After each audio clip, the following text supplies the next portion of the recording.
Welcome, guys, to How the Frack We Got Here, a show that takes the news and events of the week and try to make sense out of it all. I'm your host, the most Will Buchanan, and on this show, we simply are all about the facts. There are plenty of news stations out there that simply want to do anything short but inform you.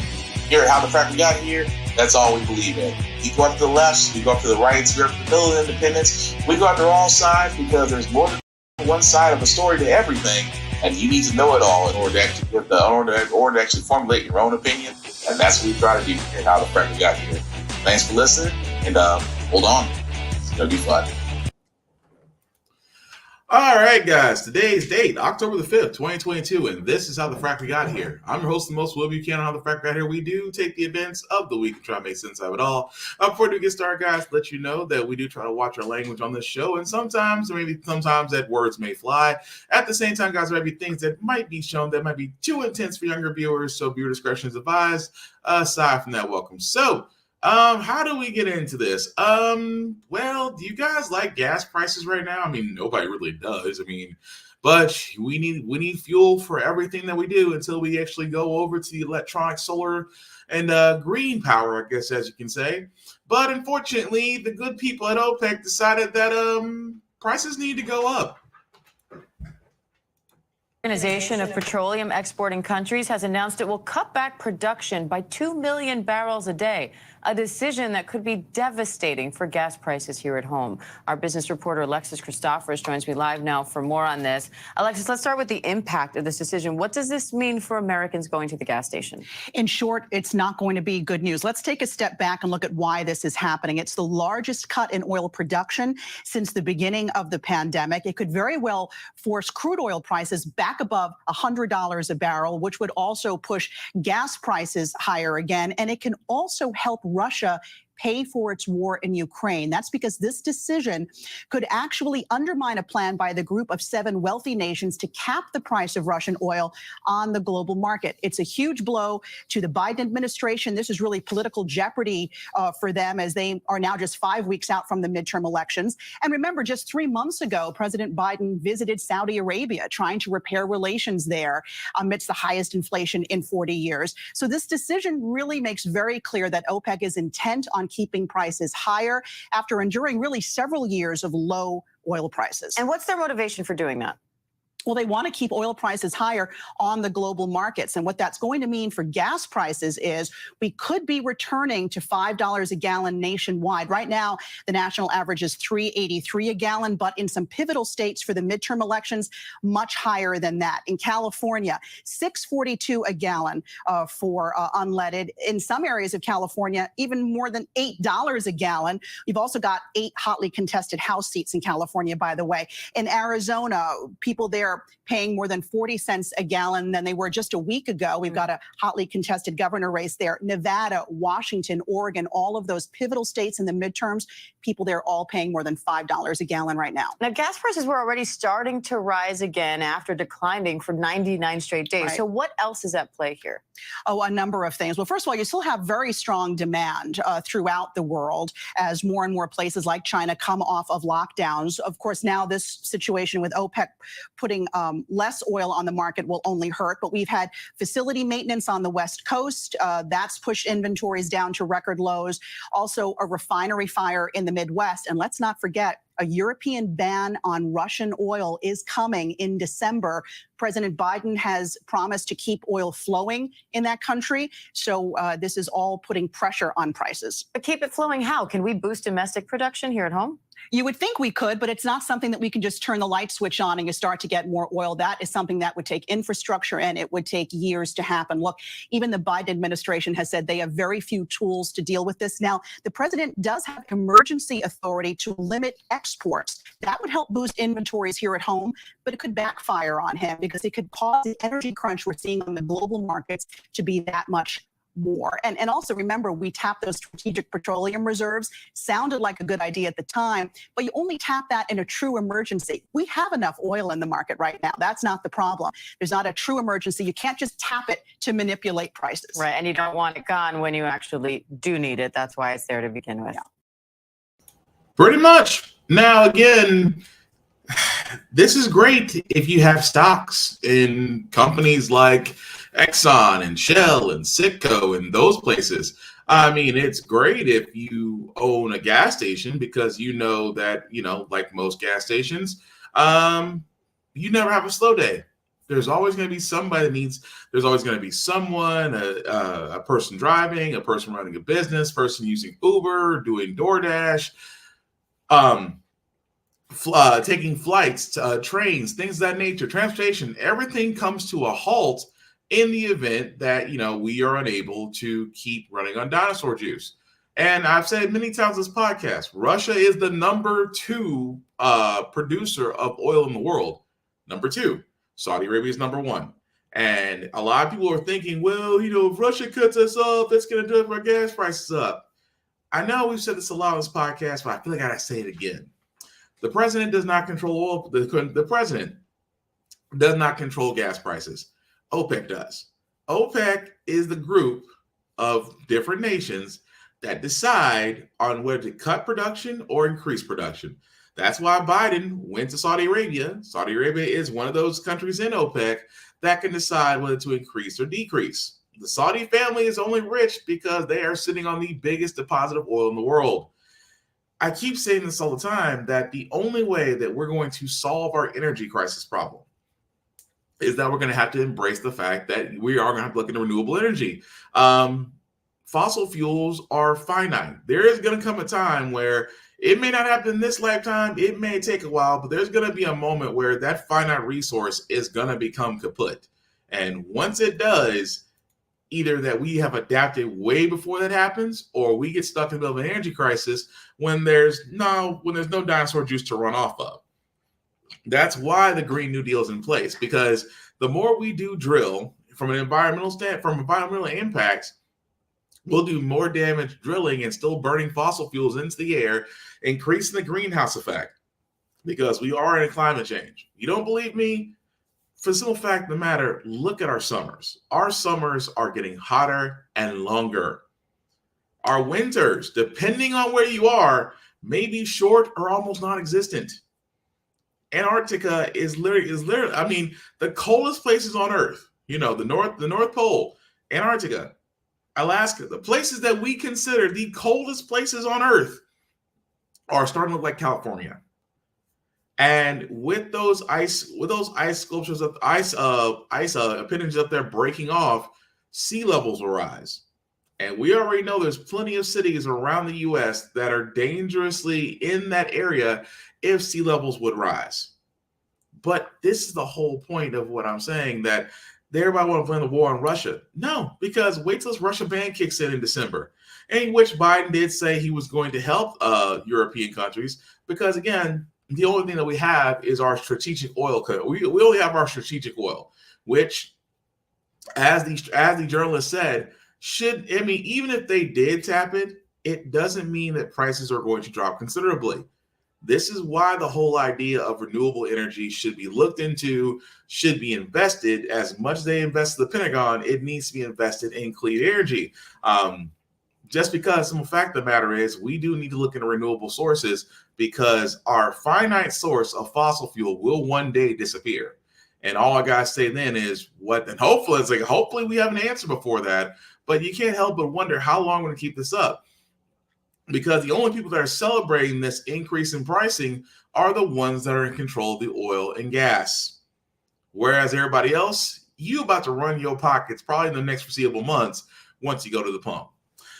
But moving on, guys, again, I want to do we do this a student loan watch, because again, guys, we do know that Joe Biden did fulfill his campaign promise, guys.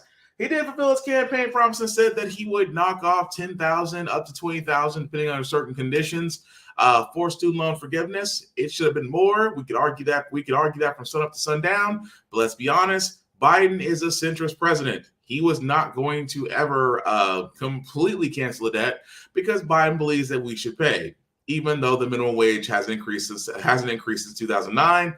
But I digress. That being said, we do know in early October that on the student.gov website, or the Department of Education's page, there will be a form as of today of this podcast. That form is not available yet, but definitely check it out on the Student Gov website or Department of Education. Definitely check out either page, because trust me, once it's getting announced, I guarantee there's going to be a lot of people bombarding that site trying to get their applications in. But we do know in early October. Could be tomorrow, could be before the 15th. We do not know.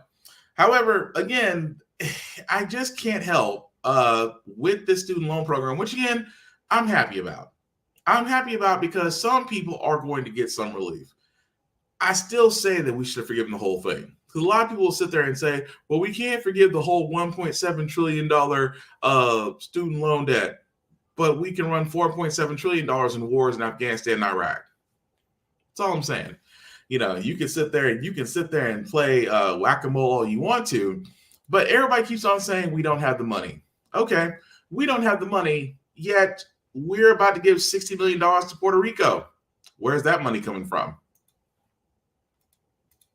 That are opening up, the hospitals that have kept running, the supply chains that held steady, and the debris has already begun to be cleared on roads across the island, and we will continue the debris coverage. Still, we have to do more. We have to ensure that when the next hurricane strikes, Puerto Rico is ready. Today, I'm announcing more than $60 million in funding to help coastal areas in Puerto Rico become better prepared for the storm. For example, we can create a flood warning system to help shore up levees and flood walls.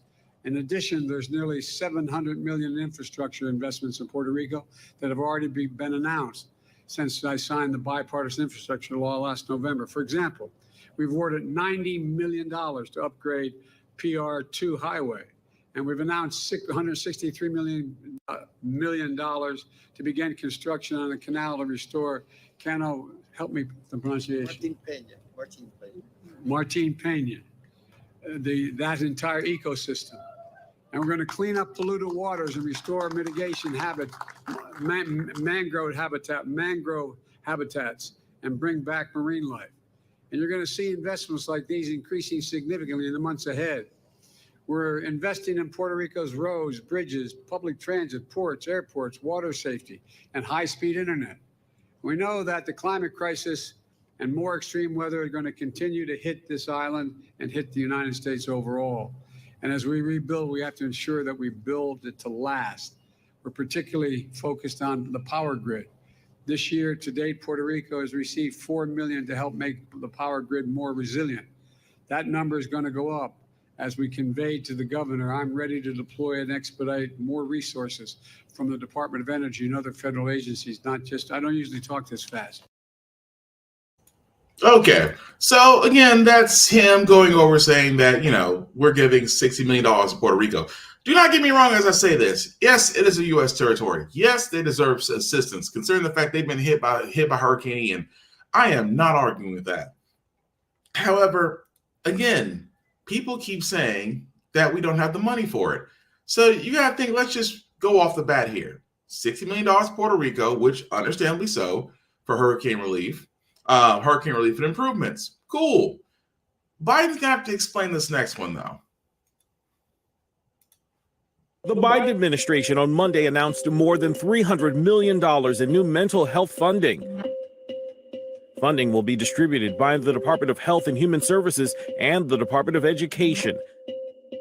The new funds were allocated mostly under the bipartisan Safer Communities Act passed in June. The funds are intended to create happier and healthier learning environments for children.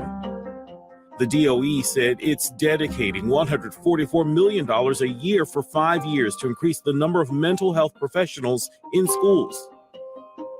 It is also dedicating $143 million a year for 5 years to boost the mental health professional pipeline. Applications for both of those grant programs opened Monday morning. HHS is also awarding nearly $27 million for a pediatric mental health access program for emergency departments. The Biden administration hopes the new funding will increase mental health awareness and access for those in need.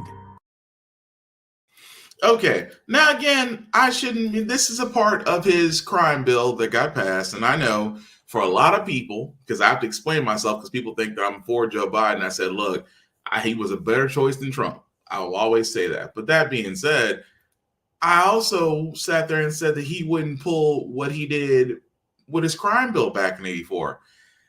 He had another version of it that was pending more to Republicans than it was to Democrats, and that mental health portion was a part of it. Can't argue that. However, $60 million going to Puerto Rico, $300 million going for mental health programs and therapists as part of his Safer Communities Act. So we know off the bat that $360 million of the taxpayers' money is going to two different areas. I'm trying to figure this out for the life of me. You know what else? I mean, you have one thing that's dedicated to the mental health of children. You have one thing that's dedicated to a country that's been devastated by Mother Nature, but yet $10,000 to $20,000 is all you can do for the American individual who has student loan debt that prevents them from getting a car, improving their credit profile, buying a home, things of that nature. Make it make sense. I don't expect the Republicans to jump on this because Republicans are too busy fighting for private banks, because private banks are complaining about the student loan debt plan, even with 2 lawsuits now in place to fight that student loan debt forgiveness plan. The reason one of them was in place is because Republicans are arguing that private banks will not be able to collect interest payments on student loans. Yes, I cannot make that up. That was the reason for one of those cases done by Republicans and put in place to basically sit there and say that private banks who gave out these loans will not be able to collect interest payments. This is why I keep saying the entire time that I know for my future children, I will do everything in my power to make sure they never take out a student loan. I will do everything in my power because, again, there hasn't been anything put in place to stop student loans from being literally the greatest version of predatory loans out there. Banks are still allowed to give tremendous conditions to kids who are 18. Let's be honest. At 18 years old, you didn't know what you were signing. You really didn't have a view of the world. And let's not forget, financial literacy wasn't the big thing in public schools, at least not for a lot of them. So imagine that you're trying to go to college just to be able to get a good career, which you only can get because at the time they said you had to go to college for. And imagine that a bank is there saying, oh, we'll give you the money because, eventually you are stuck with us forever. You will be a residual paying individual until you die. Or unless you win the lottery, or unless you really do come upon a good job and you pay us off. Either way, we win. And it never ceases to amaze me that Democrats or Republicans, well, more Democrats, I should say, aren't doing more to stop this type of lending, to put in place for student loans, for certain conditions, for them to be able to give loans to kids. I'm just saying, where's legislation in that? Because I don't expect it from conservatives. I don't expect it from the GOP. I don't expect it from Republicans. I really don't. They're too busy padding their pockets because the people that bought them and paid for them told them to do so. But I digress. Again, guys, moving right along. We follow Trump, who Trump does what he does best. When he knows he can't get out of something, he will throw every legal piece at it, litigate the crap out of it, tie it up for years in court.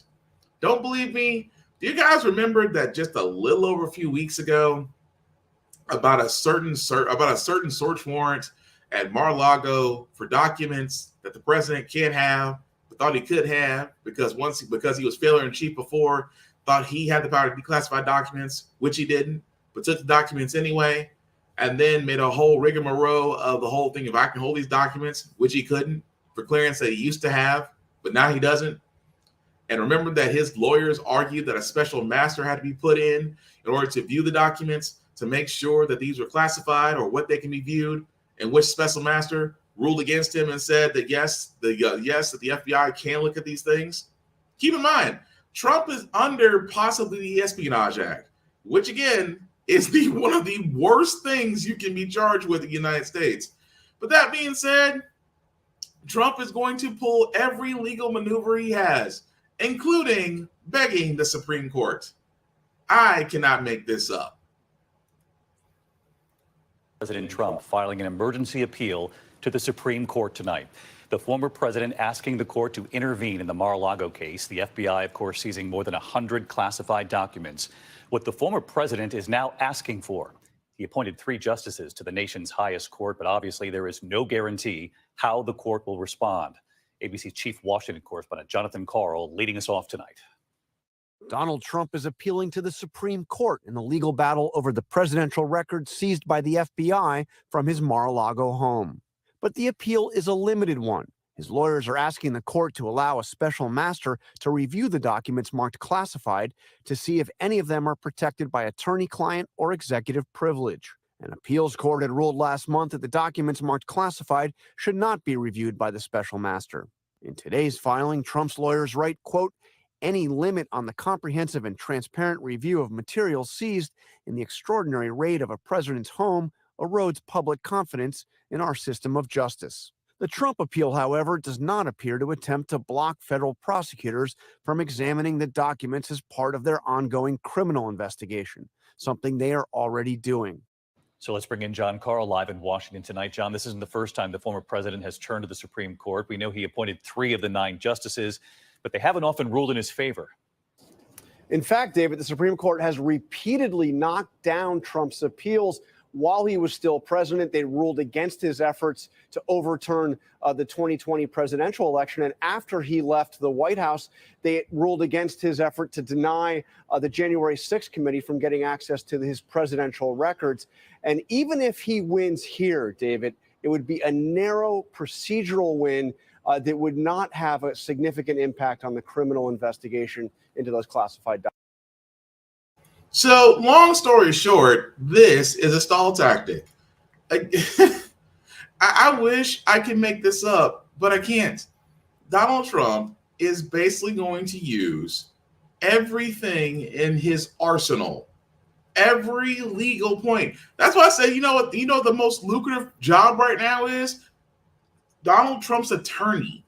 Because how many times can you sit there and file motions and claims in court and still get paid for your job? It must be Christmas in July for these people. But yes, not surprised that Donald Trump goes back to the same Supreme Court that he rammed, that, him, the Republicans, because I just can't put him under there, him and the Republicans ramrodded 2 Supreme Court picks in, Barrett and Kavanaugh, in order to give the Supreme Court a conservative leanings position. And again, can you blame Trump for not trying? Because let's be honest, it's the same Supreme Court that struck down Roe versus Wade, that immediately pissed off millions of women in America. Maybe not a few of the 100 Stepford wives that believe this is a great thing, but for the many million women who have been told by the Supreme Court that your body is not your own, have unequivocally of them pissed them off. So Trump's just thinking, well, hey, I got you guys in there. The least you can do is pass me. The least you can do is do me a solid. However, we don't expect anything to come from that. Eventually, another cord will get pulled. And this is what I'm saying, that when it comes down to it, eventually, and I say keyword eventually, Donald Trump is going to run out of options. His lawyers are going to come back and sit there and say, we've appealed to the lower courts, we've appealed to the higher courts. We simply do not have any other options. You are dead to rights, guilty. It may take a while, because keep in mind, Trump's trying to play hold the ball till 2024, as if him running for presidency in 2024 is going to push everything back. It won't and it shouldn't, because as the Attorney General Merrick Garland, the FBI are doing, because Trump basically called them out, you basically pissed off 2 of the most powerful positions in the United States. And you now have their complete and total attention. I don't feel bad for the former failure-in-chief, because I think it is going to wind up coming out. He is going to wind up being in jail for either for selling documents or keeping them. But let's be honest, he's a compromised president. The Russians have a piece. The Chinese have a piece. I wouldn't be surprised if every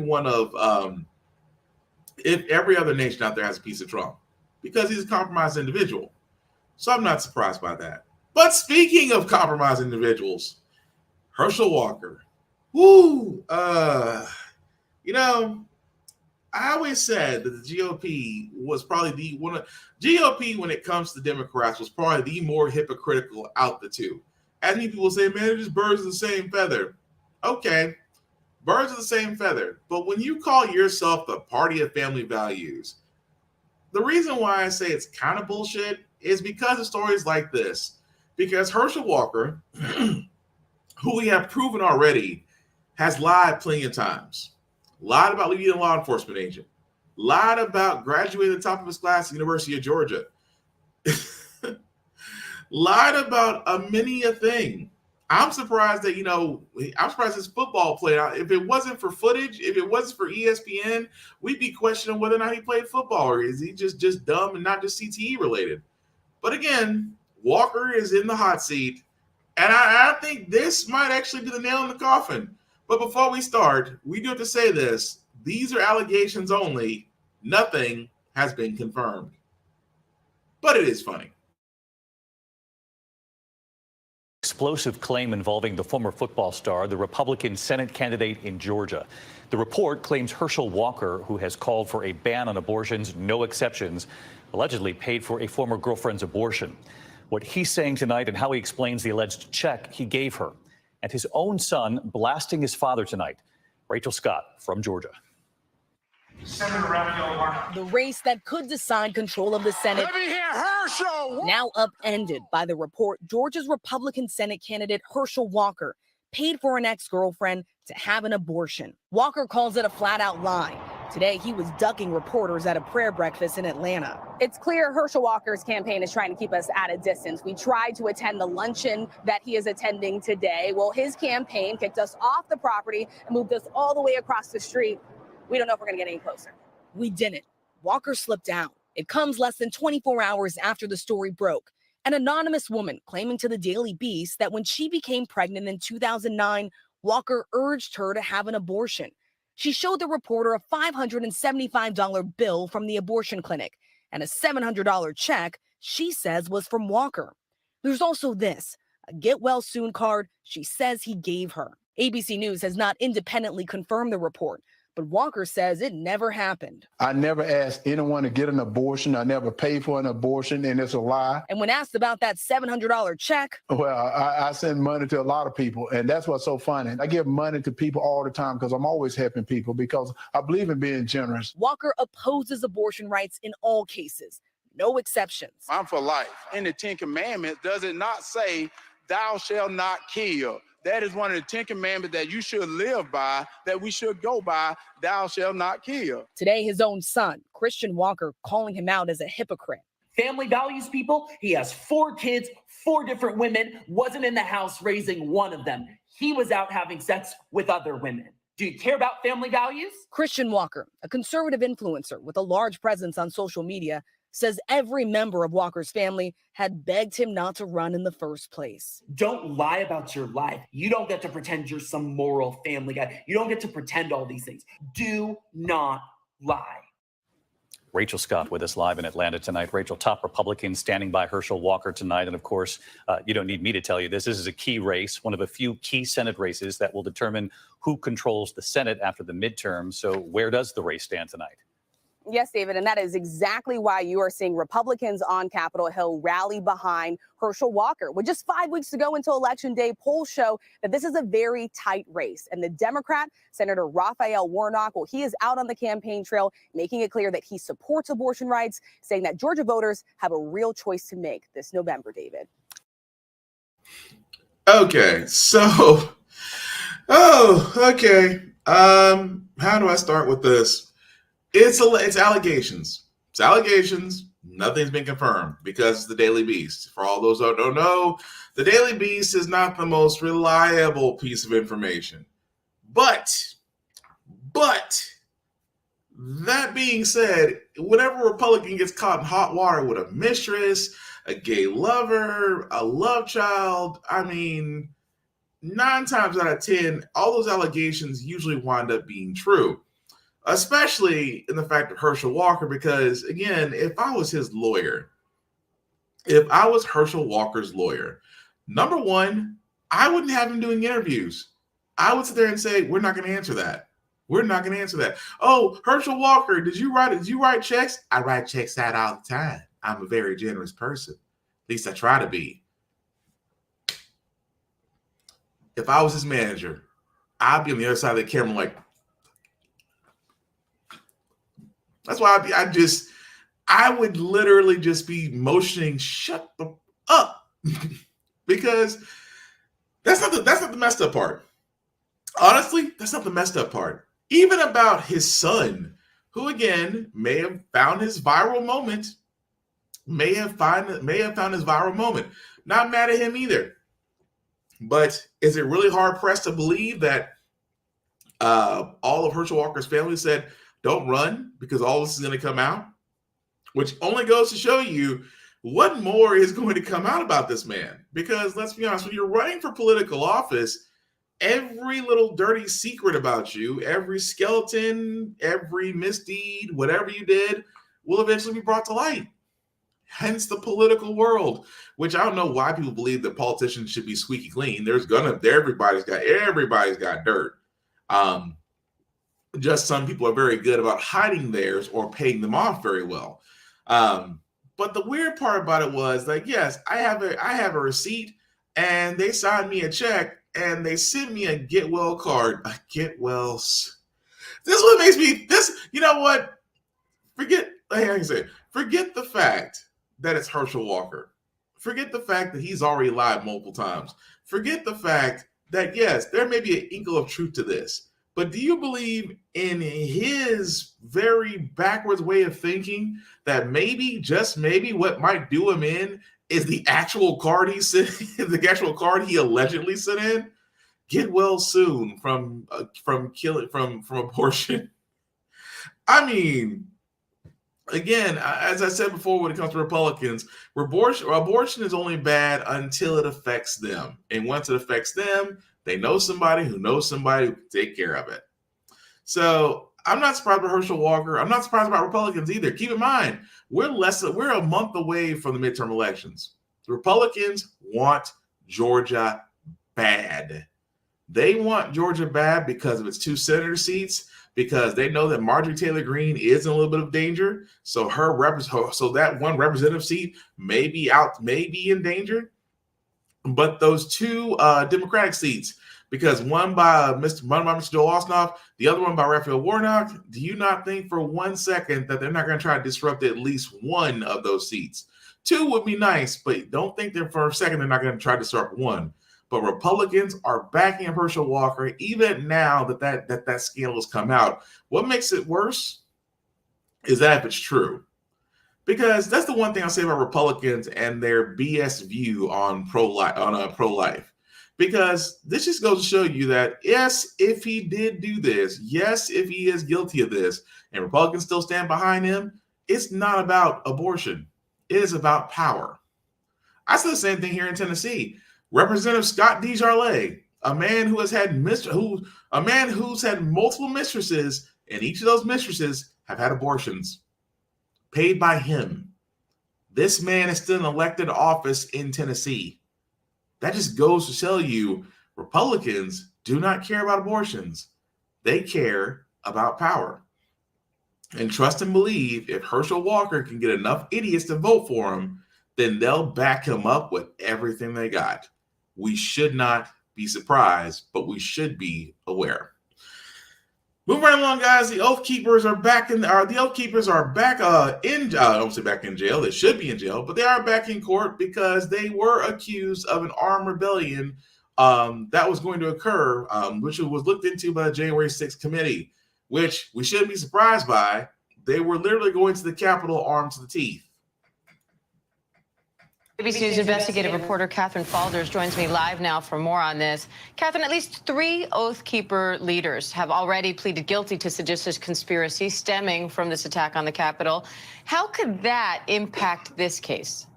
Yeah, well, look, as Pierre described, these who have pleaded guilty could potentially testify in this trial. That could prove to be very consequential. We know that they've handed over text messages, they've handed over communications from inside the group on January 6th that investigators have been essentially poring over here, and they've been investigating not just January 6th, but what happened in the lead up and what happened after January 6th. So again, all that evidence that they've been providing to investigators during their cooperation could be brought up in this trial. Of course, they could also testify against these other Oath Keepers on trial as well. Now, the Washington Post is also reporting that months before the FBI search of Mar-a-Lago, one of former President Trump's lawyers refused his request to tell the National Archives that all the documents had been returned. How significant is that to that case? Well, look, this could prove to be very significant. There's lots of questions about whether this proves that Trump could have knowingly obstructed this ongoing investigation. And we got to stop it right there because they're pretty much going into the previous story that we talked about. But yes, that they are accused of doing an armed rebellion. We're not surprised by this. They have sat there and said it. Trump has sat there and said it. He has incited this crowd, which goes to show you that I think the whole goal behind this commission was the fact that they want to hold Trump accountable. But as you can see, even with red-handed evidence, they have to make sure that all the I's are dotted and T's are crossed, because we've seen how slippery Donald can be, especially with the fact of dodging that, yes, you may have incited a coup. And everyone that decided to go up on the Capitol during that electoral college count vote might as well be a terrorist.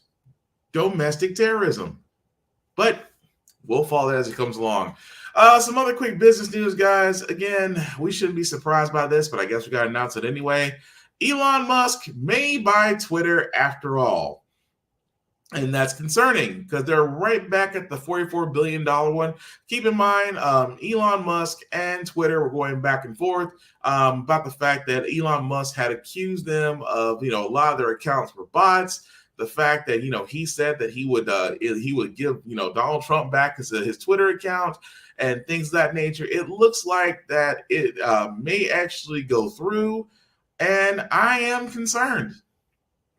I'm very concerned because if you really think about this, let's just say Elon Musk owns Twitter. Zuckerberg, for the better part of the word, owns Instagram and Facebook. That leaves Snapchat and TikTok. Now, the one thing I will sit there and say about things like this is that social media has always been areas of free speech. That being said, Elon Musk looks like the type that if you say something bad about a Tesla, not only will he ban your Twitter account, if you have a Tesla, he may lock you out of it, as some Tesla customers have allegedly said that he did. But that's the problem with these social media. It's like, we already know Elon Musk isn't going to buy Twitter just because he can sit there and say it's a great social platform. No, it's monetization. What do rich people do? They buy things to keep them rich, to keep generating income from them. And that's what he's going to do with this one. I wouldn't be surprised if he monetizes the crap out of Twitter and people leave Twitter and probably move on to the next big thing. So if anything, there's any bright lights you can take out of this, guys, that whoever comes up with the next great social media app is going to clean up, because everybody's going to wind up leaving Twitter, especially if Elon Musk has his way. But again, moving right along, guys, there is something that's going on in most stores, especially in San Francisco, because for all those that have Ring, have certain security cameras, you may be aware of who actually has access to your data. And of course, in this case, San Francisco's police has a lot more access than most people would feel comfortable giving. Soon after Michael Sue opened his San Francisco shoe store, it was robbed. The perpetrator used a blowtorch to get in, to bypass our alarm system. Thieves have hit the store 3 times. When somebody breaks in, it's like somebody breaking into your home. Now, a San Francisco ordinance gives police access to live, private footage like Sue's. They need the owner's permission, but they do not need a warrant. I want to be the first one in line to give them access to my camera. San Francisco has seen a surge in retail thefts, including by this 2021 group that evaded police while robbing downtown stores. Some of that potentially could have been avoided if they were able to watch the situation in real time. San Francisco banned the use of facial recognition in 2019 and has championed alternative policing. We have already won because But voters recalled its progressive DA this year as crime became more visible. Police data shows arrests are made in fewer than 10% of reported cases. But Mayor Breed says the city has to try something new. Sadly, people believe, based on understanding the way the laws work in San Francisco, that in most cases they can get away with something like this, even if they're on film. You believe that state law is too lenient? I think it's just a combination of things. And then when it does happen, we want to hold the perpetrators accountable. This ordinance requires special circumstances and internal clearance before officers can get footage. But those who voted against this ordinance say we are not seeing the bigger picture. Do they really help make us safer? And that is the question. And when those video footages are already readily available to our law enforcement, and yet we still cannot deliver safety results, where does this lead us? Michael Su says he'll hand over access, but within limits. Obviously, they wouldn't need to really see the inventory room. Cameras, I'm willing to share whatever it's needed, for the police to do their job. So that becomes the question. Again, this is one of those things where I say, when it comes to surveillance, when is enough enough? Because if you really think about it, and I say this all the time, that we are becoming a police state. Which again, there's nothing wrong with it because, actually there's a lot wrong with it because police want access. Not only, like I said, Ring, if you have a Ring video or things of that nature, they can request access to that as well. So a lot of people are concerned, especially if you have certain video cameras or certain door answering services that do have this. Yeah, you're going to be very concerned. You're going to be very concerned because, any law enforcement can just, a few keystrokes, tap in and see that. But I can also argue that, yes, law enforcement probably does need a hand up. We saw from San Francisco, and not just San Francisco, but other areas in the U.S., where there's been a lot of smash and grabs, and of course, people wearing masks or wearing cloth masks to protect their faces. But I would be remiss to there and say that, yes, we do need to go back to some surveillance. But the thing about it is, it goes back to who's controlling the surveillance and who has access to it. And, it just shouldn't be something that almost every law enforcement officer should have. But I do believe that, there is areas to where, especially if you're in a store, yes, you should have surveillance. We've been under, like I said before, ever since the Patriot Act, we should not be surprised that Big Brother's always watching. And at the same time, if I have a convenience store or retail store and my store gets robbed, yes, I want the people that did rob my store to be persecuted to the fullest extent of the law. And if providing my surveillance footage, which it should be my choice to do. That's the thing about it. As long as I get the choice to hand it over, I got no issue with that. But I feel like as that subject increases and we go further into it, it may no longer be a choice anymore. And that is the scary part. That's all I'm saying. But we're going to move on, guys, to our feel-good story, because usually on How the Frack Got Here, we do cover a lot of things that are doom and gloom, sometimes make you lose faith in humanity. But hey, it's hump day. Tomorrow's Friday, which is Thursday. And we definitely want to see you guys out on a good note. And again, it says Breast Cancer Month, and it's always nice to see a survivor story, and I never get tired of seeing them.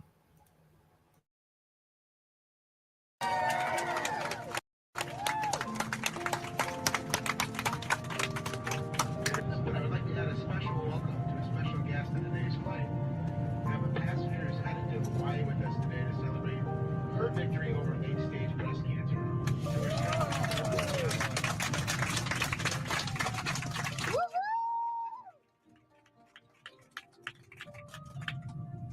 Got me early on that one. She fought valiantly and is now cancer-free. Please join me in giving her Gerald Oldham a round of applause.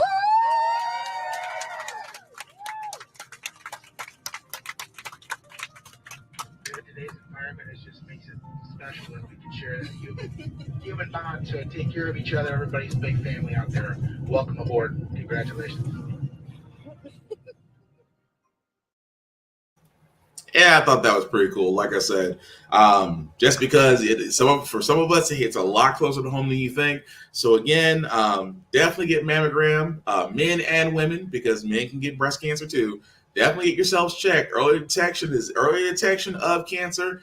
9 times out of 10 leads to cancer free. And also, congrats to that woman, because again, F cancer. Best way I could put that. But that being said, guys, it's going to do it for our podcast. So I do want to thank everybody that liked, that watched, that shared, that commented. I certainly appreciate every one of you. Before I do get out of here, got to do some shameless plugging, as I usually do. Shout out to my buddy Yvonne, BigBZA on all socials. Yvonne Westman on Facebook. Definitely check him out, as he usually does his TikToks as well as his beats that he's doing. But definitely check him out for the beats, for the TikToks, and the random stuff. BigBZA on all socials. Yvonne Westboon on Facebook.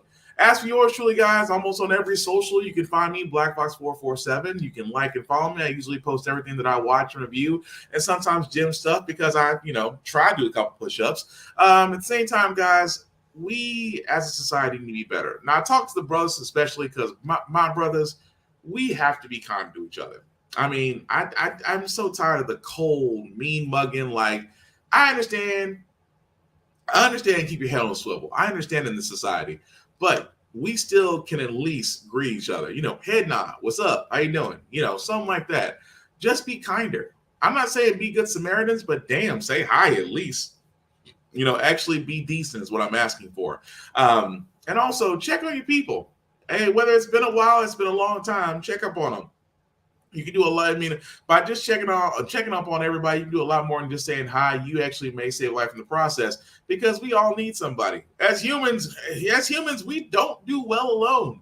So if you do got loved ones or friends or family you need to check up on, hey, call them, text them, tweet them, however you get in touch with them, go ahead and do it.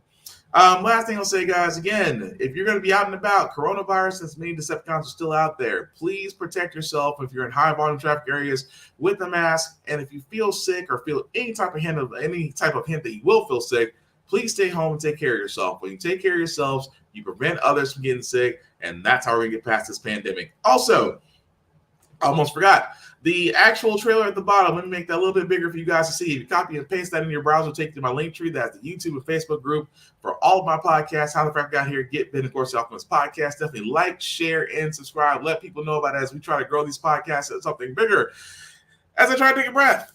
And of course, guys, like I said before, it's all love. I still want to know you guys' opinions. Did you like it? Did you like what we did? You didn't like what we did? You have different opinions on everything, all the subjects that we discussed tonight. Please let me know. Let's continue that conversation. The last thing I say about How the Frack Right here, it's all about staying informed. We are not trying to reinvent the wheel, guys. We are simply giving you all the information, allowing you to make up your own mind, but provide a logical perspective that goes along with it. We do a lot better society as we're informed. We're progressive. We move forward. We try to right the wrongs of our past by making decisions now that we should have done back then, like electing our first Black woman to the Supreme Court, electing our first Black woman to the Federal Board of Governors, electing our first Black 4-star military general to the armed forces. All great things.